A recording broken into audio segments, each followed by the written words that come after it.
Kakinada rural మండలం గైగోలుపాడులో సానా Satish Babu foundation chairman Talatam Harish ఆధ్వర్యంలో ఉచిత కంటి వైద్య శిబిరం నిర్వహిస్తున్నట్లు రాజ్యసభ సభ్యులు సానా సతీష్ బాబు కార్యాలయం ఇన్ఛార్జ్ మేక లక్ష్మణమూర్తి తెలిపారు. ఈ నెల 11వ తేదీ గైగోలుపాడులోని సాయిబాబా గుడి వద్ద శ్రీ కిరణ్ కంటి ఆసుపత్రి వారి నిర్వహణలో ఉచిత కంటి వైద్య శిబిరం నిర్వహించడం జరుగుతుందని తెలిపారు. ఈ వైద్య శిబిరాన్ని ప్రజలు సద్వినియోగం చేసుకోవాలని ఆయన కోరారు.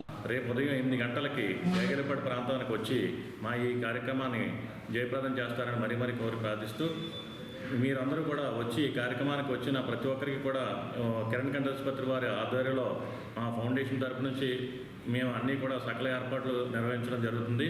వచ్చిన వారు ప్రతి ఒక్కరిని కూడా మళ్ళా కిరణ్ కంటి ఆసుపత్రికి తీసుకుని వెళ్ళి ఏమైనా అక్కడ జరిగిన దాంట్లో వారికి ఏమైనా ఆపరేషన్ కానీ పడితే లేకపోతే కళ్ళజోడు కానీ పడితే ఆ కళ్ళజోడు కూడా మేము ఉచితంగా ఇచ్చి ఆపరేషన్ కూడా మేము ఉచితంగా చేయించి మళ్ళీ ఆపరేషన్ అయిపోయిన తర్వాత వాళ్ళ ఇళ్ళకి మేము మా ఫౌండేషన్ దగ్గరుండి తీసుకెళ్తామని చెప్పేసి మనస్ఫూర్తిగా తెలియజేసుకుంటూ ఈ అవకాశాన్ని ప్రతి ఒక్కరూ కూడా చుట్టుపక్కల ప్రాంత ప్రజలు అందరూ కూడా రావణయ్యపేట, వాకరపూడి, వలసపాకల మరియు గైగోలుపాడు ఈ చుట్టుపక్కల సర్పారం అనే అన్ని విలేజ్ల నుంచి కూడా వచ్చి ప్రజలందరూ కూడా మా ఈ యొక్క అవకాశం సద్వినియోగపరుచుకుంటారని మరీ కోరి ప్రార్థిస్తూ సానా సతీష్ బాబు గారు మీ అందరినీ కూడా